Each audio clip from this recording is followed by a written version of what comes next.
Before the Zulus rose, before the Ashanti marched, there was Oyo, the empire where thunder roared not from the skies, but from the hooves of horses. Welcome back to Time Tales, where forgotten history rides again. Today, we journey into the heart of West Africa, to an empire built not on rivers or riches, but on speed, strategy, and the most feared cavalry in sub-Saharan Africa.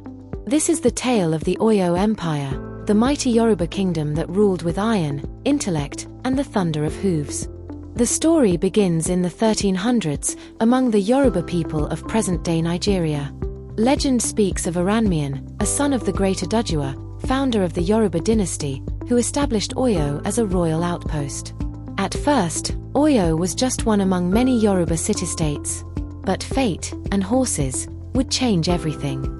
Oyo's golden age truly began in the 16th century, under rulers like Alafin Abipa and later, Alafin Ojiji. The empire expanded aggressively, absorbing rival Yoruba states, and even pressing into Dahomey, Togo, and Benin. But Oyo's secret weapon was its cavalry. In a land where few dared to ride, Oyo trained an elite force of horseback warriors, swift, ruthless, and nearly unstoppable. Supplied with horses from northern trade networks, including the powerful Hausa kingdoms and even beyond the Sahara, Oyo became the only major West African power to master mounted warfare. The Oyo cavalry was fast, disciplined, and devastating in open combat. Known as the Iso, these warriors weren't just soldiers, they were a knightly class, bound by honor, ceremony, and deadly efficiency.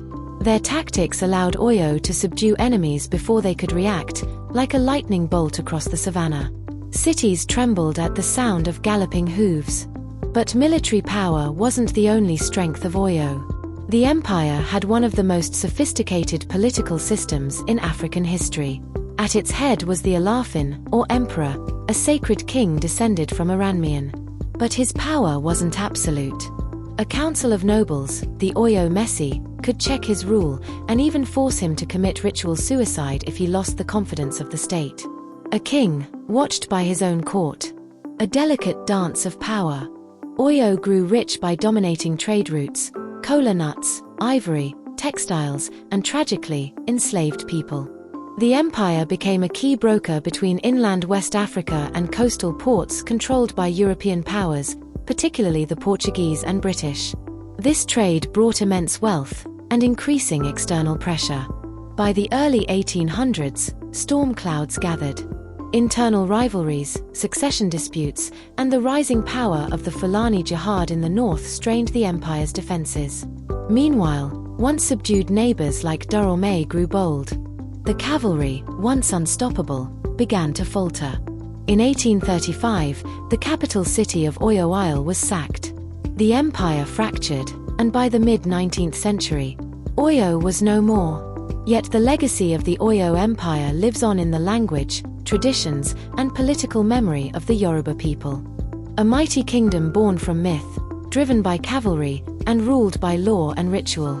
The Oyo Empire reminds us that Africa's history is not one of silence, but of thundering hooves, roaring cities, and brilliant empires. You've been watching Time Tales, where history rides again.